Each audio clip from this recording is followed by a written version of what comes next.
welcome to New Game Plus TV live on Twitch. You might be hanging out with us on Twitch, on C31, C44, or listening as a podcast. I'm Cringe. This week I'm joined by Millie and Jason, who all three of us actually have so many places that we could go. We can leave the house whenever we want. Millie, you've been able to do this for ages, but I'm still going to celebrate. Yeah. Great for you guys. But I mean, like, you're leaving the house to walk around Queensland, so. Oh, up your bum. So Millie's in Brisbane. We finally have some freedoms. I don't know, last Thursday we had freedoms, didn't we, Jason, when you hosted the show? Yeah, you did. Yeah. So it just all went over my head because I was finishing uni assessment. So for all intents and purposes, I was not free, but I am now, which is very, very exciting. Coming up very soon, we've got the gaming news of the week. Millie, you have been playing, or both of you have been playing Spiritfarer, which is a cute little indie game. You were saying earlier, it's just a very good sort of like just chuck on in the background or whatever, mindless-ish game, but in like a good way. I would say that yes, but for me personally, if you know me personally, you know I'm sort of into that sort of death stuff because I'm trying to be a mortician. So this game is like hitting all those good feelies. So like I'm ready to like go off on how superb this is. And I'm actually really excited to hear Jason's opinions on it because we had a little discussion before we started, and it's really interesting to hear someone else's opinions because from my perspective as a death enthusiast, that it's really well done, but hearing from someone who's not, like I'm hearing these different things that they're experiencing with their playthrough. So it's like, super interesting. I'm excited. If you're concerned about my sad boy credentials, I assure you that's what drew me to it. When I'm like, oh, here's Charo, and I'm like, they're off to a great start. We're talking about like ghosts and shit. I'm on board. But it has been interesting to hear your perspective. I'm really actually keen to get that on tape, if you will, and go into it in further detail. That's how we still record TV on tape. And Jason, you've been playing Wash Dogs Legion. Yes, washing a lot of dogs, but lots of clean dogs. One of the restrictions that did change with Dan Andrews changing the restrictions was that dog grooming is allowed again. So we've been washing dogs pretty heavily. The Legion, there's a legion of them. They're all lined up, ready to go. They were social distance. No, actually they weren't, because they were middle uppers, and middle uppers seem to be the ones who ignore basically every requirement that we need to do in Melbourne. But no, Watch Dogs is fine. I want to go into the main thing. This is kind of a teaser. The main thing with Watch Dogs that annoys me is that it's nowhere near as interesting a game as it could have been, but the questions that it doesn't ask are far more interesting than the questions that it does ask. And so I want to kind of go into how it failed, but also how it succeeded in asking questions about better properties than it is. So, yeah. Interesting. All of that's coming up, but first, let's get into the gaming news headlines of this week. Bethesda's next big RPG, Starfield, will be powered by an overhauled creation engine, whose capabilities will be a large leap forward than the one seen from Morrowind to Oblivion. In a keynote appearance for the Develop Brighton Digital Conference, Bethesda Game Studios creative director Todd Howard said that the sci-fi RPG will rely more on procedural generation than past Bethesda titles did. Speaking with GamesIndustry.biz, Howard said, quote, "From rendering to animation to pathing to procedural generation, I don't want to say everything, but it's a significant overhaul. When people see the results, they'll hopefully be as happy as we are with what's on the screen and also how we can go about making our games," end quote. Publisher Bethesda said most recently that The Elder Scrolls 6 will follow Starfield's release, coming years from now. Call of Duty Black Ops Cold War may not take up as much storage as originally thought. Developer Treyarch has clarified that storage requirements may be lower if players don't want all of the modes installed. When players install Black Ops Cold War, they'll have to install the whole game, but will be able to uninstall the modes they don't want after that. The full game will take up about 90 gig for last-gen consoles or 140 gig for next-gen.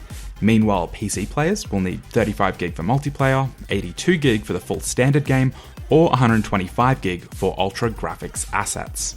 Call of Duty Black Ops Cold War is set to be released on November 13th. Joe Biden's US presidential campaign has launched its own Fortnite map called Build Back Better with Biden. Made in Fortnite's creative mode, the map has 6 challenges to promote Biden's Build Back Better policy agenda, including sliding down ice cream slides and finding Kamala Harris's sneakers around the city. Earlier this year, the Biden team also released custom codes for Animal Crossing New Horizons yard signs, as well as a full Biden-themed island that players could visit using a dream code. and that is the news of this week.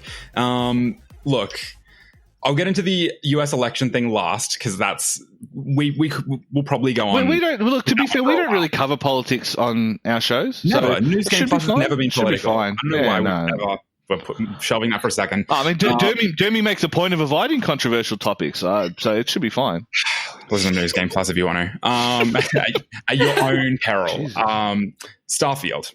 Starfield is the Skyrim Fallout, but in space game from Bethesda, who I mentioned in that news report, I guess, publisher Bethesda, but I'm like, Bethesda's not the publisher anymore. It's Xbox. It's Microsoft, yeah. Yes. No, so my only thing, okay, so number one, the Bethesda sale came out of nowhere. Like for months, I've talked up I still think there's a Microsoft Sega collab. Rumor has it they're going to announce something next week, like a secret thing they haven't really whatever. I mean, that's always been one that I think, even if it's not as severe as I think it's going to be, I still think it exists. Or as you want it to be. Well, no, but I think it's also, there's evidence for it. Like the Yakuza 7 being Game Pass exclusive. Yep. I mean, you have to pay money for that. All the Yakuza games coming to Game Pass is, like all these things which are, I mean, if you think of Yakuza, it's a Sony property. It has been for a long time, and then it went to Steam, and now it's on Game Pass. You know what I mean? So there seems to be a move away from that particular thing. Anyway, the Bethesda one came out of nowhere, and it was $7.5 billion. Like, that is more, I'm pretty sure that is more than Disney paid for Marvel and for Star Wars. Pretty sure the combined total for both those things is less than what Microsoft paid for Bethesda. So one has to imagine that they see a value there that we don't. And the only value that I could see is that they can have all these games, obviously exclusive to Game Pass, still sell on PC, still sell on PS5. And I hope the one thing that comes out of it is that they just fuck off this like mulatto, like this mutant Gamebryo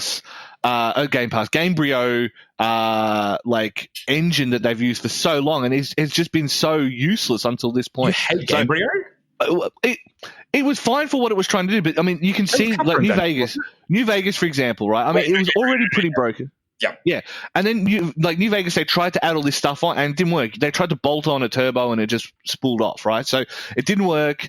And then like Skyrim, Oblivion, they all have that kind of long like beaker from the Muppets face because that's the limitations of their like creative character. Yeah. So at its core, they've always had these same problems with this engine. So if the one good thing that comes out of all this is that is now gone, like hip hip hooray, it won't be missed. I hope it's going to be interesting to see how much of a step Microsoft has in the processes now, because I think for a long time Bethesda can't make video games. They can publish very good video games, but they can't make them themselves. But Bethesda game studios, like Fallout 76, worked out really well for them. That's not just me, is it, Millie? Surely, like that. Like I don't know how many Bethesda games you play, but you're a massive Fallout fan. You were like super into New Vegas, and no, Millie was. But Millie, I think we went halves on the Fallout 4 special edition, even though you didn't have a PC to play it on at the time. Yeah, one of the people. Dude, above me right now is the Fallout 4 plasma rifle. Nice, like, Fallout, like I didn't really enjoy Fallout 4, but I enjoyed Fallout as a concept. So it just like I tried to play Fallout 4 after my experience with New Vegas, and I was just like, ugh. Yeah. So, and as soon as I saw 76, I was like, oh no. The entire world. Because that's exactly what I think. Is like I think Bethesda more than anyone. So close, and then it's Well, it's you know what people really loved about Fallout 4? It's not the characterization, it's not the universe, which have all these interesting quirks. It's not, the feeling of dread or like tension as you go around places. It's the building. I think people really love the Minecraft shit. Like that's what they want most out of a Fallout game. So let's give them more of the Minecraft. I'm like, the fuck out of here, man. Like if they did a Fallout where you can play a small gang, like 4 people in a world, and that is the dream. That is the dream number. And if you go MMO, similar. If they had turned Fallout 76 into what kind of like Grounded or one of those kind of us against the world survival game, I think it would have been better. I think it genuinely would have been better. But also hire some fucking writers, because every character make is garbage. Like, again, it's a problem because I know we're not allowed to talk positively about Chris Avallone, but the man can write, and so all the writing that he put in New Vegas and all those kind of things, like he was a skilled writer. If nothing else, he was a skilled writer, and you can tell that was what made New Vegas what it was. Like 3 was good as a spectacle, coming from a universe that was already established, taking it, not even doing it in the West, taking it East and going, well, you know what happened over here in these old games that you love, we're going to do it East, and yeah, it had its problems, like. That original ending, that fucking original, like, why not just send Forks into the goddamn reactor to turn on the purifier? He can live there for years. Send him in with a couple of rations. He'll just chill out. He'd mind his business. Doesn't matter. Anyway, but he had his problems, but it was still a spectacle. It's like, wow, 3D, third person, blah, blah. New Vegas said, well, let's try and do everything that we can. They released a buggy mess, a beautiful, brilliant, dazzling buggy mess, which is the Obsidian Classic. And then... yeah, I know. And then the 4 and 76 come out. I'm like, well, these are both garb. And then you have a look at their other games that they publish and not necessarily release, stuff like Wolfenstein. I love the Wolfensteins, Prey, like all these games that they publish from these third-party studios, ignoring Youngblood, of course, because Youngblood was garbage. They publish great games. They have great studios. Like Doom, they have great studios working for them. And when they're publishing, when they're acting in that, we are offering you the mechanisms of publishing and marketing and all that, they're fine. But the second Todd Howard touches some, he's like he's not King Midas, he's King Mierda. As soon as he touches it, turns to shit. And it's like, oh, Todd Howard's working on a game. I'm like, oh, great. Can we just him and Miyamoto are like the two pixie, the East and West pixie fairy of, oh fuck, here we go. Like, because as soon as they touch something, it goes from, hey, this is a really cool, hey, this platinum game version of Star Fox is great. Like, wow. Oh, why am I doing these missions? Oh, why do I have to use the Wii U pad to aim? Oh my fucking! Why did someone let Miyamoto near it? Like, why? Like, I love his little imagination. I love Pikmin. I love it. All those kind of things. But it's past his time. Like, go let the man go sit in his garden and imagine little Popeye running around, and just let the man go do anything else. Just don't let him near video game. And it's the same for me with Todd Howard. I don't think of a single game that Todd Howard's made that I'm like, this is good. I just can't think of one. Well, like I've been playing the Outer Worlds recently, done by Obsidian. And I'm just like, oh, this is what Fallout 4 could have been. And that's the thing with Outer Worlds. I think Outer Worlds, you can tell they didn't have the big back. Oh, he did Morrowind. That is true. Chad has just informed me he did Morrowind, and Morrowind was the last game that he made that I enjoyed. But like Outer Worlds, you're right, and it's an Obsidian classic formula. It feels like an Obsidian game. I would argue. I don't know if I haven't played the DLCs, but the main game, I would argue it's a little bit short, a little bit. So well, I'll be meaning to try it because the main game is short. There's fewer enemies, all that kind of stuff. To me, you can see that it provides a great base for what could be a huge, like, to them, it's kind of like injecting this, like, here's what we're capable of making. Microsoft buy them based on that, and it's like, oh wow, now we've got Microsoft money. They're willing to send $7 billion on the people that we hate the most. So they must be willing to give us some money to make our video game. So I'm really excited for what Outer Worlds will become. Outer Worlds, Outer Wilds is the time loop one. Yeah, really I know, such a bad, Outer Worlds. I'm really looking forward to what comes of it. Moral story is, I hope they get rid of it. I wonder if they switch over to that Obsidian engine for their game, I am just going to cackle. I am going to cackle like a fucking witch, because to me, that would be the ultimate schadenfreude. He's like, Bethesda gets rid of this thing. Oh, Obsidian, those guys you screwed over real bad. Now you got to use their engine because your engine's shit ass. I would be so on board for that. Oh man, that would be my favorite thing that ever happened. Me too. Oh god. This one I feel like is a pretty quick in and out one. Call of Duty install sizes in general for next gen is like, with the Xbox Series X being a terabyte and the Xbox Series S, digital games only, 500 gig internal storage, expansion is real pricey. I really hope a lot of devs kind of get on board with the variable like install size, where it's like, okay, you can install chapter by chapter, even if it's not necessarily like an episodic game. But with Call of Duty, that's an easy one, because the last Call of Duty game they put out was enormous, and they had to break it up, or they had to give in to PC players whinging about how much of their hard drive it took up. So also kind of weird that a game like Call of Duty, which has been running on the same engine. We were talking about this with Bethesda's games. It's been running on the same engine for like a decade and a half. Why can't that shit run on a spinning hard drive? Like, it's going to run on a spinning hard drive on PC. You don't have NVMe requirements on a PC.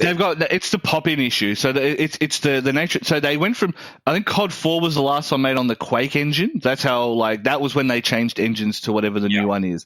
And so that was that. Yeah, you're right. It's probably 10, 12 years ago now. And so I imagine it's a pop-up thing. It's if you're displaying these HD textures, you need literally to be able to stream those at such a velocity. Yeah.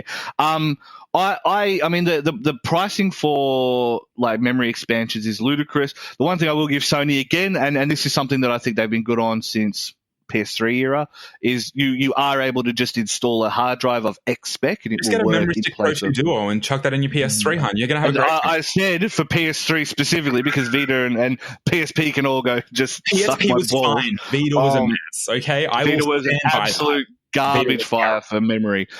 Agreed. Maximum agreed. But like the fact that you can put in a USB 3 separate hard drive and then leave space. So the way I'm planning to do it, because I'm not going to spend $300 on the memory card. Hot swapping games on and off your hard. Okay. Yep. So basically that's how you do it. Is you go, I'm going to this storage, I'm going to have it extra, and you go, cool, I want to play it, so I'm going to have it. I've got this on this hard drive. I'm just going to transfer it into the internal memory, and then that's going to be the plan. So that's my thing. I'm being called a geek for it, and I'm like, okay, that's fine, but doesn't change the way I'm going to do things, because it's still the best way as far as I'm concerned. Without spending $300 on a 1 terabyte memory card, the worst part is that the difference in price between the Xbox Series S and the Xbox Series X is just the expansion for storage. Like, if you buy an S and get the expansion, you might as well just get a Series X.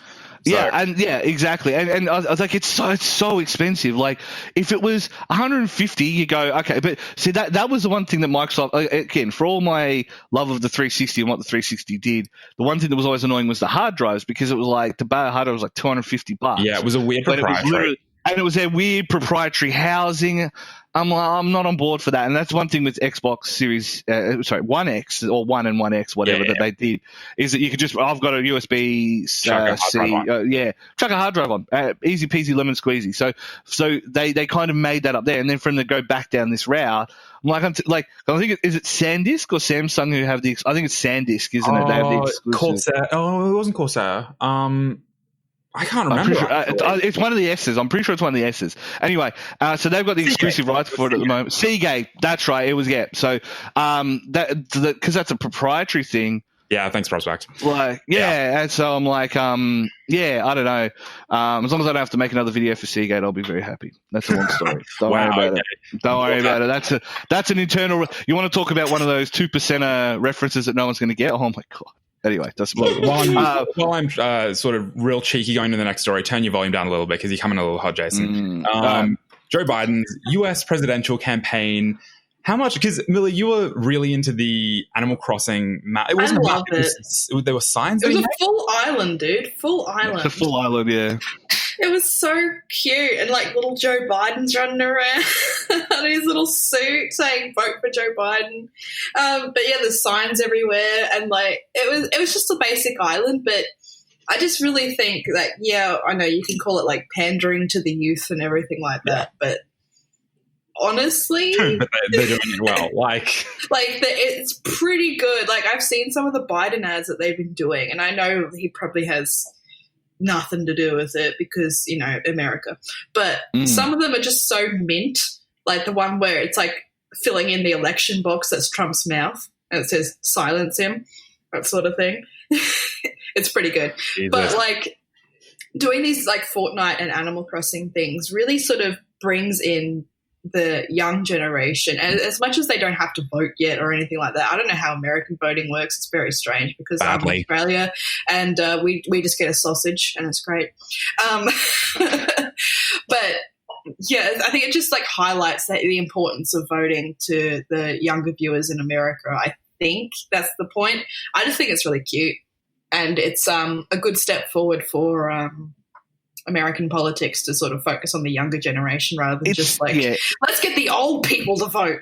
Yeah, every voting nation in the world has the same problem. We alleviate it because voting is mandatory, so you at least have to show up. And if you're going to show up, well, you might as well vote properly. You know what I mean? Like, that's kind of the argument is, if you're going to show up, you might as well vote properly. And you always got those cool guys like, oh, I donkey voted. It's like, good fucking job, idiot. Like, thanks for writing good job, mate.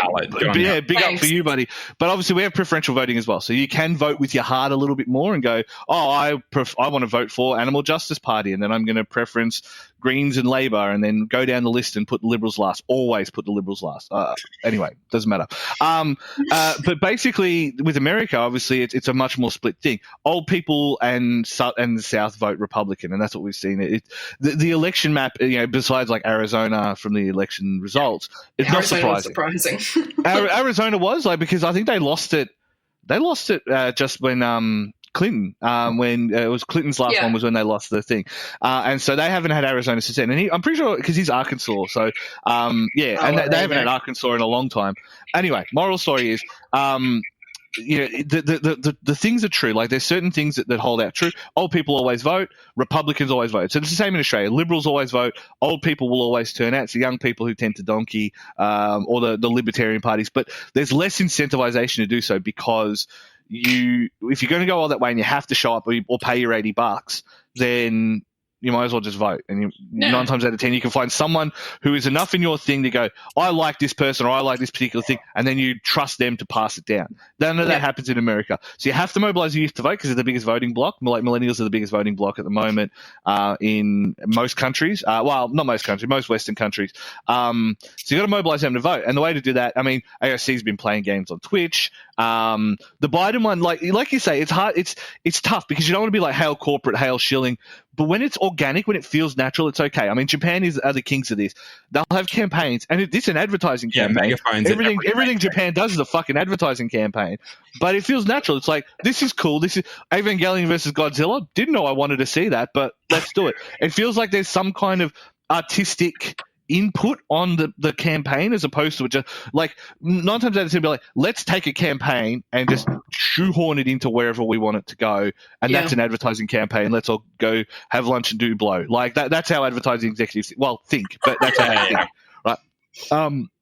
Whereas anytime it feels organic, anytime it feels natural, it kind of lessens that blow of how corporate, and that's what the Biden Island feels like. I'm seeing it everywhere, like, and to me, it really does strike that a lot of it just has that feel of whoever is in charge of it is actually paying attention to it. Now, the Fortnite one, I can't comment on Fortnite because I'm not a Zoomer. Like, so I'm way too old to be commenting on Fortnite. The closest we've got is M as a Zoomer on the team, I think. Yes, I believe that, and that makes me feel even older, but that's okay. Yeah.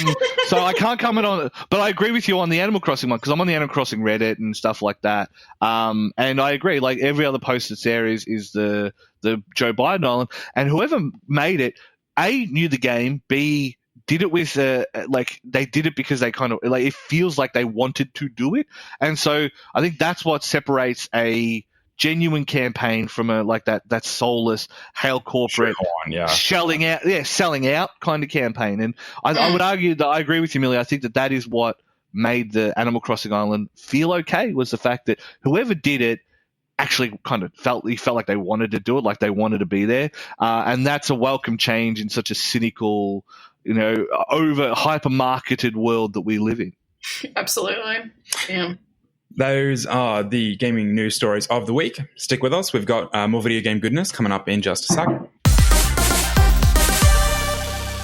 Back with us here on New Game Plus TV live on Twitch. You might be joining us on C31, C44, or as a podcast. I'm Cringe. I'm here with Millie and Jason. And both of you have been playing Spiritfarer. This is a cute little looking...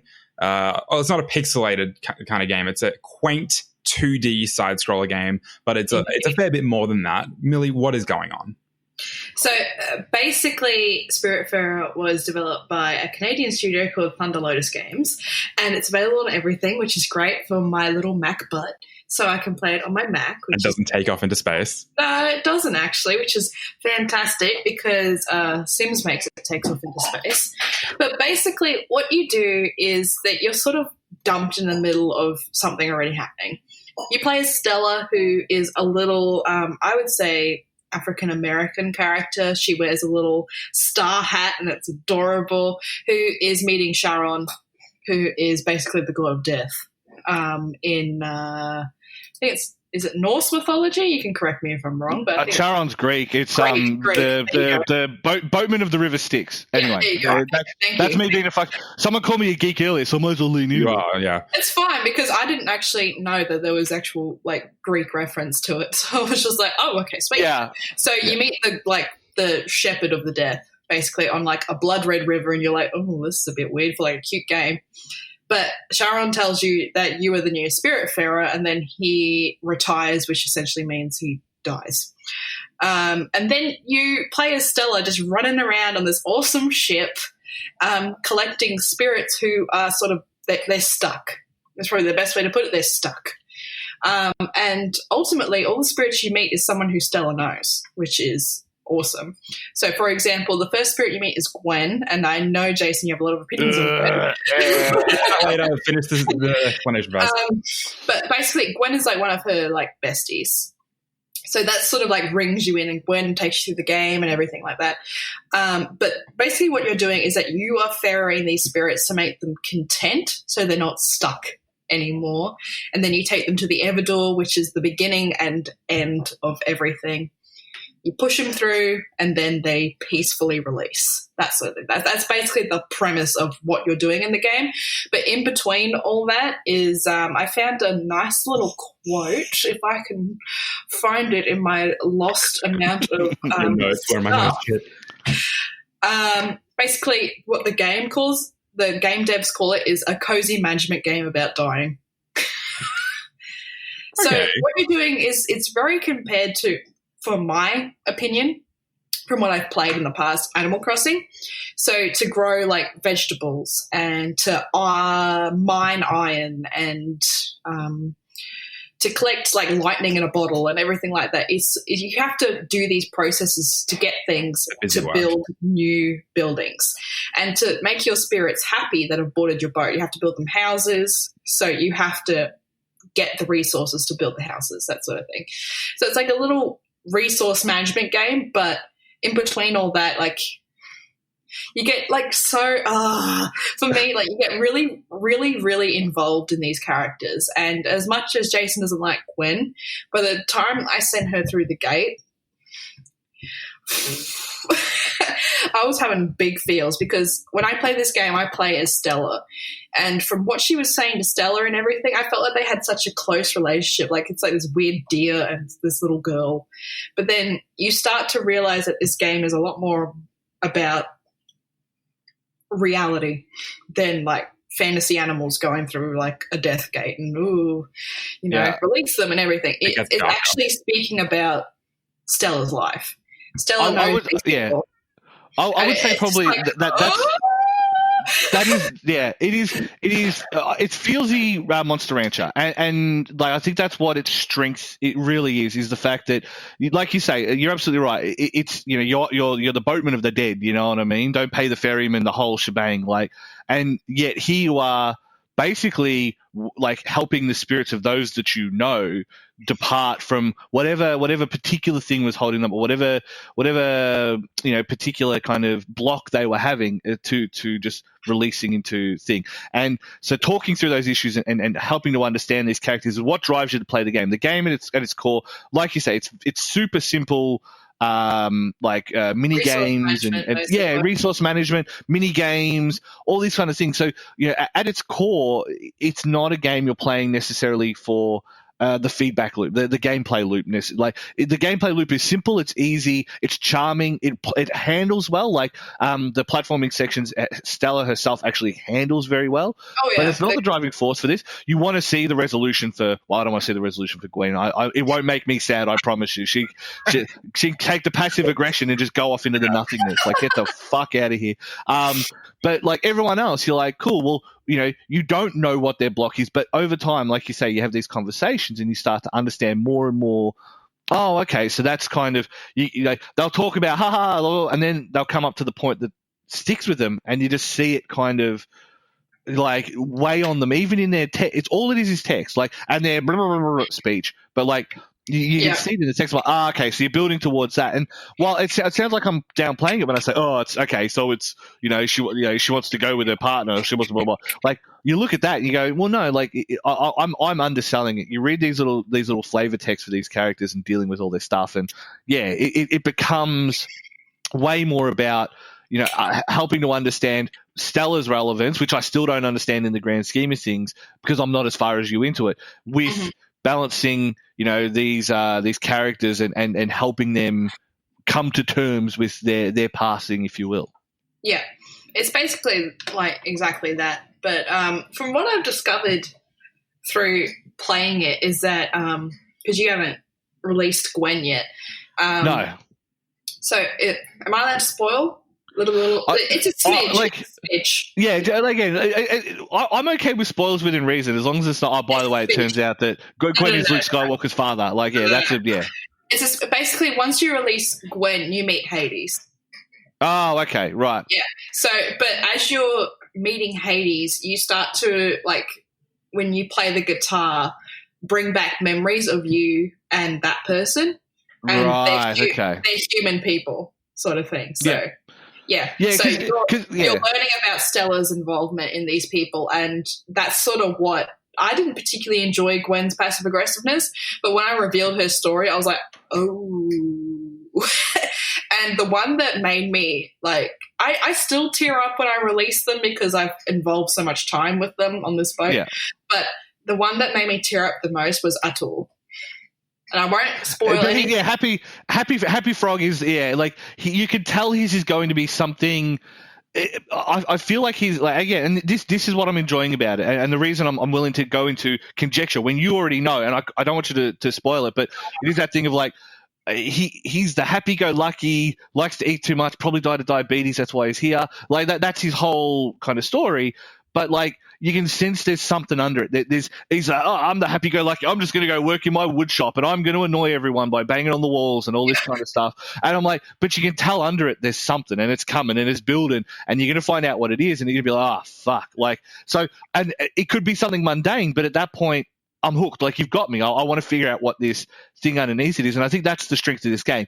Like I mentioned to you when we were off thing, is I've been cycling between this and the Hunter Call of the Wild. So I'm going from, like, let's murder deer. Maybe that's because I've been listening to Gwen too much, and I just need to go shoot some deer to make myself feel better.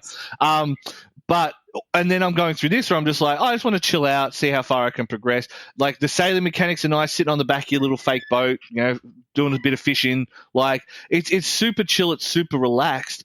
But it is these characters that will drive you, and it is fairy bait. So let's be real. Everyone's got an animal spirit that they inhabit. Animal spirit. So it's a little bit fairy bait, but it's still, I don't know. It's utterly charming, and I think I mentioned it like off stream. I caution myself on mentioning this, but it feels like it was written by a woman, and that's not a bad thing. It's just the way that they're handling these characters and these in-depth interactions really has that, like, overly empathetic touch. Overly, that's an awful way to put it, but, like, much more empathetic touch than a lot of other games writing does. And I would argue, and I think you mentioned obviously Stella, she's like a person of color. I'm not convinced it's African American, but I understand what you were saying when you said it. I feel like there's that influence there too. The snake plays the sitar. There's all of these multicultural references, which I think add to it. Like, everyone's got their unique kind of, like, Atul's a Turkish name, I'm pretty sure. So everyone's got their kind of unique thing, and you got to figure out where that comes from. And I think that all of those things add to the character of the game, and it's the character of the game that's going to drive it. So if you play it and you go, this is fucking boring and I hate it and I hate furries, it's like, well, number one, you're missing the point. Go play anything else. Number two, that's kind of the point. So if you're not enjoying it on that basis, that's where you're going to struggle. But for me, I found nearly everyone so utterly charming, except for fucking Gwen, so utterly charming that I just wanted to play through it and romping through the little things. And, you get attacked by the bright jellies, right? And jumping, the way she handles, whoever tuned the platforming mechanics had worked on a platformer before, because her movement, the way she jumps, the way she flows, all feels super nice. And so, like all I say, of her upgrades really add to the game as well. They're not like useless upgrades. Like, I would compare useless upgrades to Twilight Princess. But yeah, like, all the upgrades you get, like, you feel so much stronger, I guess, that you can float around the ship, you can zip line across the ship, you can do all these different things. Like it actually benefits the game. And also I just want to add to the point that you were saying that this was written by like a woman or someone of color or anyone who is into like cultural stuff. I would say it's not really a spoiler because as you speak to Summer more, you realize she's actually LGBT. Yeah. So there's LGBT reference in this game, which is fantastic. And it's not like, you know, here it is, it's right in your face. Like, you know, look at us, we're supporting this sort of thing. That's saccharine kind of, good. Like it feels so natural that like, because Summer is LGBT. It didn't feel forced or anything like that. And they cover actually some really important issues. I'm sorry, Jess. They cover some really important issues, and you probably haven't reached this point yet, but the character of Alice, I haven't. Oh my God. I was wrecked at the end of her story. Like they cover some really heavy issues to do with mental illness. And yeah, right. Like I'm like this game is like really roped me in. Like as much as like Gwen is sort of a basic character and you send her off and everything, and Atul hangs with you for a while, you just feed him food and everything. But once I got to like Summer, Alice, Astrid, and Giovanni, like those stories started to really develop and woo! Like it just threw me for a loop.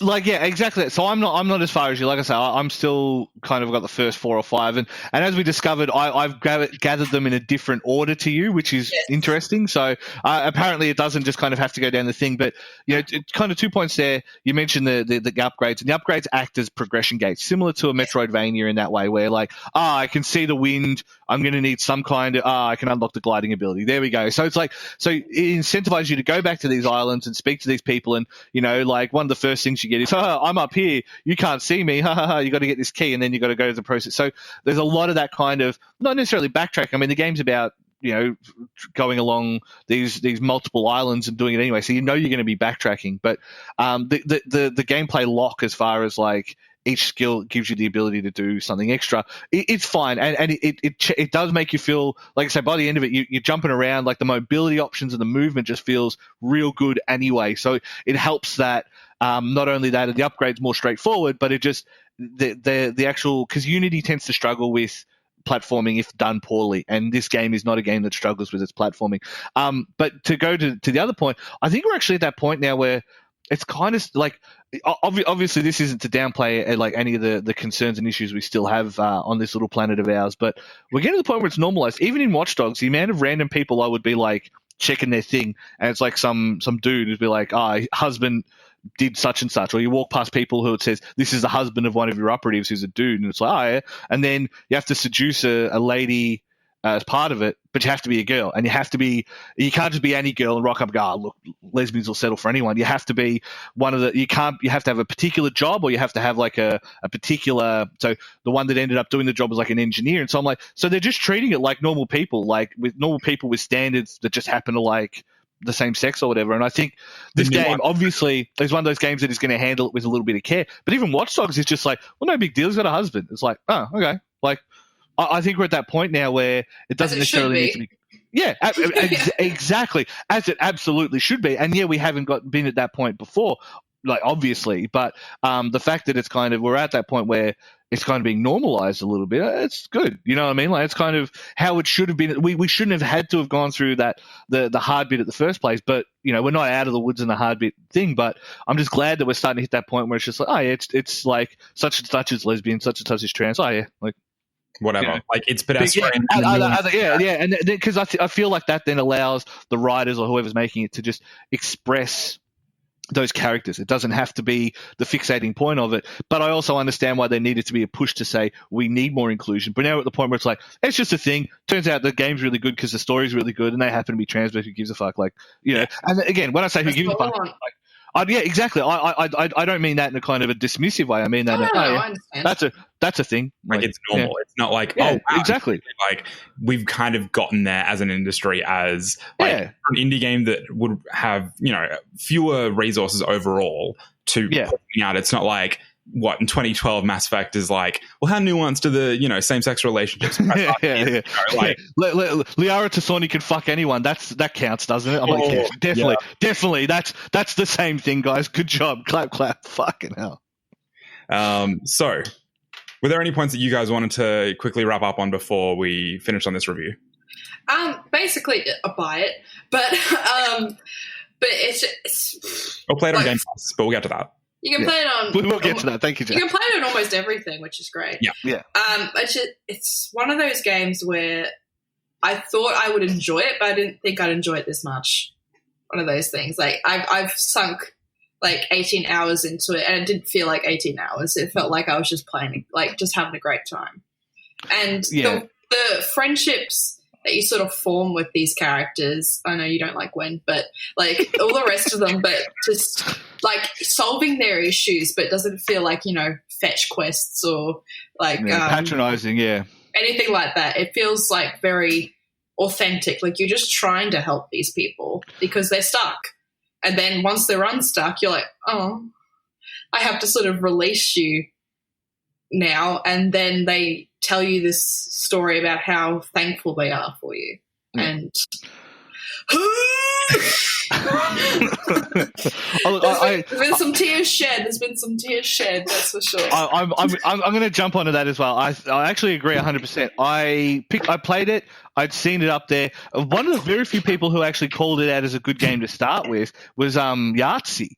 Like Mr. Cynical, cynical British swearing man Yahtzee was like, Spiritfarer is one of the best games of the year. And I find that my tastes align a lot with his. There's things I definitely disagree with, and they're more those kind of personal things. But he will give anything a go as long as it's got that kind of soul to it. And that was the thing that he said, this game has soul. I'm like, I'll give it a go.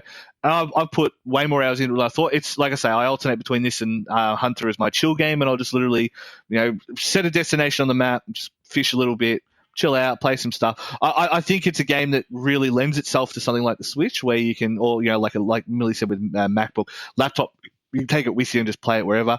I think this is a Switch game. Jump on a bus or a train now that we're allowed to. Go wherever. Just play a game, and go mine some resources. Go do whatever. It's as good a Monster Rancher game as you'll get.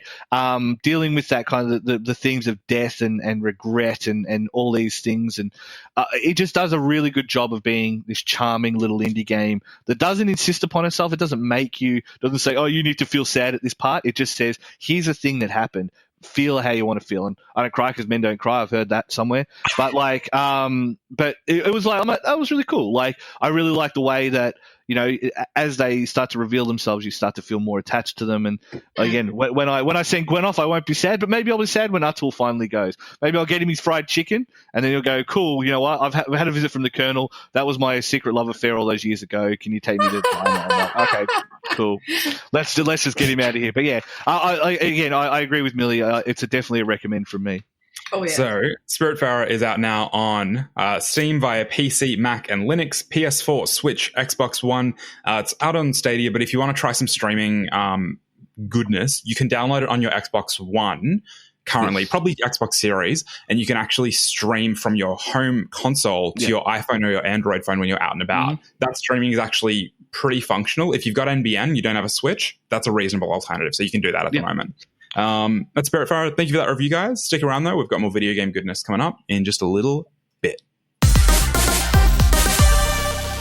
You're back with us here on New Game Plus TV live on Twitch. You might be joining us via C31, C44, or as a podcast. I'm Cringe here with Millie and Jason. And Watch Dogs 2, I enjoyed 2017, I'm going to say it was. 2016 or 17, one or the other. And Watch Dogs 1 or 2? 2. Yeah. That was 2017, 2018, one or two. Was like the big next-gen game, and it was a big flop. And then Watch Dogs 2 was like, well, the bar was on the floor, so it did a pretty good job. And I enjoyed the writing and the characters, but it did hedge its bets a little bit in terms of some of the themes. The gunplay was good, which was a big improvement over the first one. Yeah. It wasn't perfect in the same way that a lot of Ubisoft games aren't perfect in terms of the feel of the gameplay, but it was decent. It was a solid all-rounder. Is Watch Dogs the same sort of vein? Yeah, exactly. I was going to say that's exactly the problem and the strength of Watch Dogs Legion. So I'm going to itch your ear suddenly. Anyway, better. The problem with Watch Dogs 1 was it was bland, and Aiden wasn't a good character. It was terrible. And so yeah, it was boring, and I get it, and I feel like I'm off to a bad start. All right, I'm just going to keep going because there's a point I want to make about Aiden, but I'm going to have to come back to it. So, okay. Watch Dogs 1 was fine. It was them experimenting with this style of game. It did okay for him. I remember being at E3 for the press, and they were making a big deal out of it, and then you play it. It was like, why do I care? It's a decent game. Yeah. Like, it's okay. Watch Dogs 2 comes out. Gunplay's fixed. A lot of the elements are fixed. They feel more natural. They flow better. But the biggest problem is it's the disconnect between we're murdering cops and better get a photo for the gram. You know what I mean? So it's like, we're going to go and blow up this police station, which is quite literally a terrorist act. But then we're going to get a photo for the gram. And it's all these like kids with half their head shaved and fucking dreads and like all this colorful neon shit taking photos and going, yeah, yeet or whatever the fuck kids say. I don't know. And so it was just a huge disconnect because I'm like, Jason, I think that's what they're saying. Yeah. Like I understand that ISIS does a good job of recruiting on Twitter, but it doesn't sit there and go like it hasn't got neon colors and them sit out the front of technicals with like rap poses and stuff. So like it's just tone deaf. It's tone deaf to what a real insurgency would be like. And so it's definitely appealing to that hacker fantasy, the script kid fantasy of, well, maybe if I reshare something, I'm going to be Julian Assange. It doesn't work like that. Like you got to be willing to get exiled to Russia if you're going to actually do this shit. And I feel like that's the problem with 2. There's no stakes in it. So 3 comes along and it's like you can play as anyone, and that's a huge call. I mean, keep in mind that means you can literally recruit basically anyone off the street if they're not dead or they don't hate you, and so. So is it you are recruiting them, or you are like taking over them? So like no. You're recruiting them. So you're recruiting them for your terrorist organization, because let's call it what it is, sure. Right? Justified or not, it's what it is. You're an insurgency, right? So you walk past someone, you scan them with your phone, you look at their things, they'll say, cool, they're this person. This is a cool tidbit about them. They have access to their own car, might be a fast car, might be whatever. They will, if you hire them on your team, you'll get shorter jail time or hospital time if you get hospitalized. And then the bottom one is basically like, it'll be like they've got access to a weapon. So it'll be like, they have a melee weapon or they have a gun or whatever. So at the start, you'll take anyone as long as they got a gun. So one of my main operatives. So you start it with a list of things, and all of them are like a showcase of all the different skills and what they give you. So I picked a guy who had access to, he hits people with a wrench, and it's straight up out of Super. He just runs up, just fucking bonks him with a wrench. And so like I picked him, but he has one of his things. I'm pretty sure he had like a particular cooldown or whatever the case may be. His cooldowns were shorter. So I'm all right, cool. Like that's handy for what I'm trying to do. It helps accomplish what I'm trying to do. But then later on, you find someone that's like, cool, I keep getting like I've got this pistol, like this tranq pistol that so every operative has access to the tranquilizer, non-lethal options, right? And so that's an option that you can take, but the game doesn't disincentivize you to not kill, and that's something I want to kind of hit on later. So then you're like, cool, well, I keep getting attacked by multiple soldiers, and this pistol's doing nothing, like it's just doing absolutely jack crap. So I need something stronger, and so you go, all right, well, I found someone, they got an MP5. Serena became like one of my main people, right? She had no other particular skills except she had an MP5. So if I got stuck in a gunfight, I could kill people. I could kill drones. Like suddenly I had options. And so, you try and find people that fit jobs. And I have squads now. I literally have like death squads. I have like intelligence squads. I have stealth squads. Yeah. They're all dressed different. I went full, like, maybe I'm too ready for this because all my, like, I can look at my list and I can tell you who the ones with multiple like actual lethal guns are. I can tell you who the stealth ones are just by looking at what their face mask is. Yeah. So that's what they want you to try and do, but the game doesn't incentivize that in any way. It plays like a good Watch Dogs. It plays like 2 in a lot of ways, except. And this comes from being able to access anyone. You can't spec anyone up, right? So you with the first one, you go into this skill tree, you go into this skill tree, you go into that skill tree. The only real skill trees you have in this game are for gadgets and hacking, right? So you can access different drones, you can access different technologies and stuff like that, and you can access how many weapons you have, and then stuff you had in Watch Dogs 2. Yeah, and so then you can go, okay, now I can hack drones, now I can hack people's guns and stuff. So all the skills that you built up in 2, there's still things you can spec into, but you can't spec into people's physical skills. Now, Metal Gear Solid 5 did this similar, where it was like, here are the 7 things that each person that you can recruit has, and then they might have like a special skill or 2. So they're A+ physique, they're a B for shooting, they're a D for healing.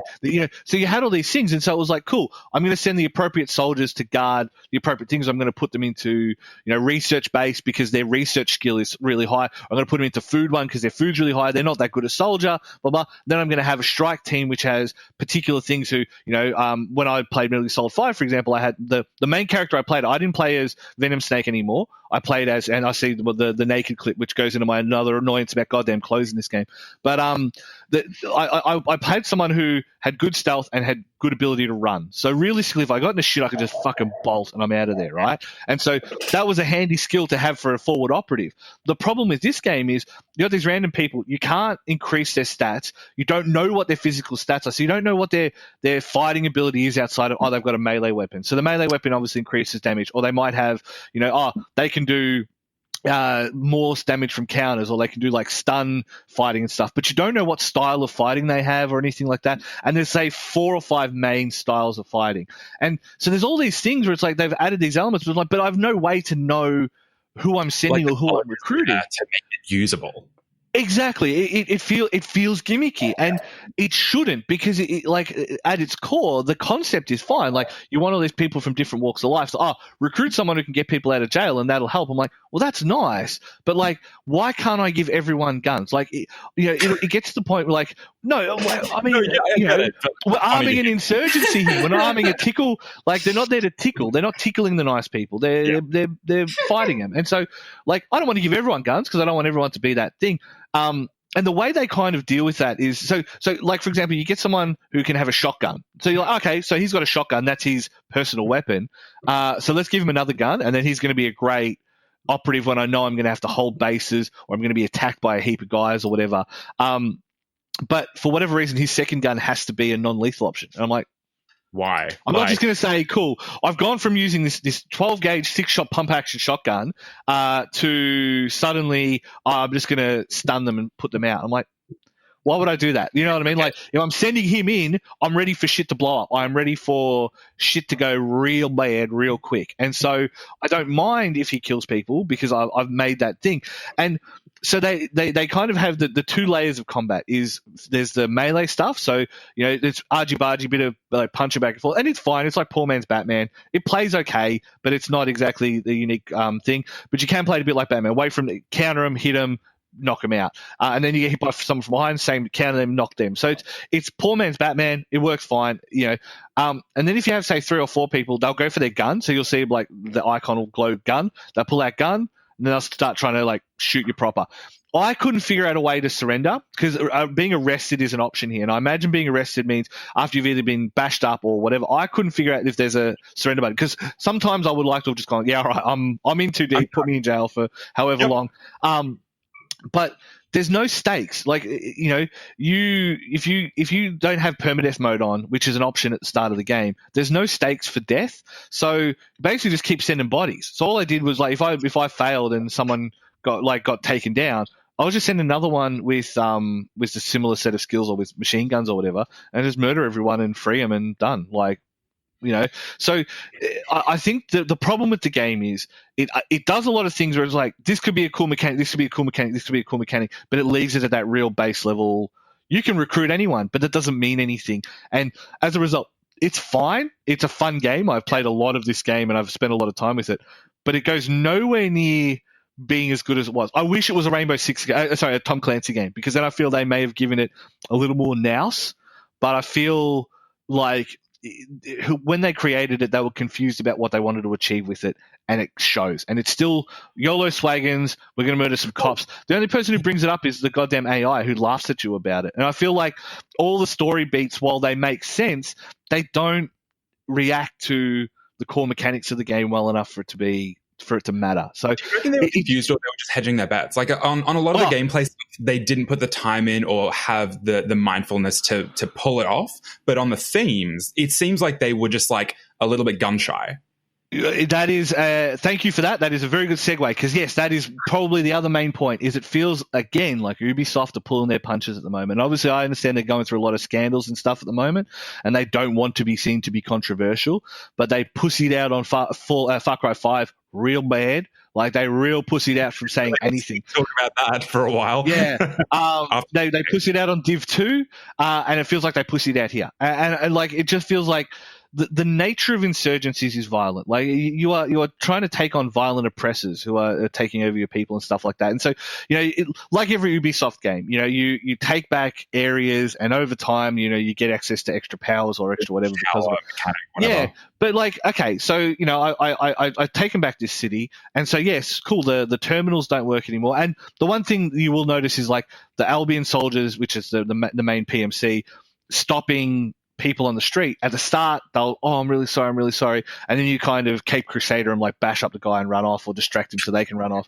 And then if you do that in a zone where they've been defiant, they call it, they're more likely to just bash the cops themselves. So a group of them will get together and bash the cops. I'm like, well, that's nice, but like, I still don't feel like the stakes are raised enough. And maybe because like it definitely changes a little bit as it goes on, but I just don't feel like Albion don't feel like a desperate force losing a city. Like games like Freedom Fighters and stuff like that do a good job of this kind of thing. They just don't feel desperate enough for a paramilitary corporation losing control of a city. It just doesn't feel that tense.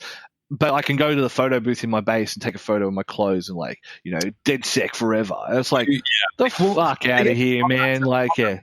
The gameplay stuff would be something that has progressively or could progressively be improved with I don't think with DLC or with updates, but with a subsequent release, right? Like the next Watch Dogs could work to address a lot of the gameplay usability problems. But in the case of the theming, like, do you think that will be?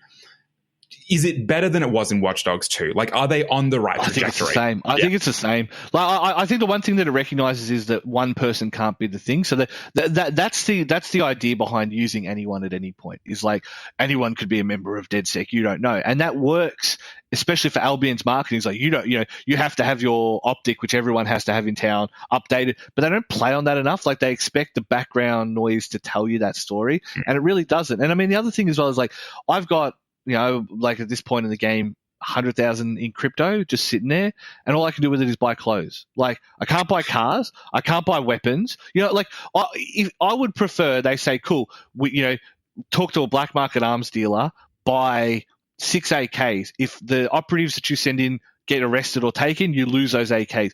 That to me would be a fucking awesome system. Like that sounds sick. Like I'm so on board for that. And Metal Gear Solid 5, again, I use Metal Gear Solid 5 as a comparison because as much as Metal Gear Solid 5 was a failure as a Metal Gear game, as an actual gameplay loop game, it was magnificent. It was so good at what it did. You could send in for R&D and they would upgrade this. You'd have to earn a certain amount of materials and find it. And to me, that's what I'd love about this if there was that. But it's so superficial in that sense. And you can find people who work at the hospital, so you can walk into the hospital and not be attacked by guards or whatever, but it never really is worthwhile enough to do. Like it's not worthwhile, because if you get caught, you need to fight them, and you're a doctor with a fake, like a pistol that can stun them, and a tranq gun.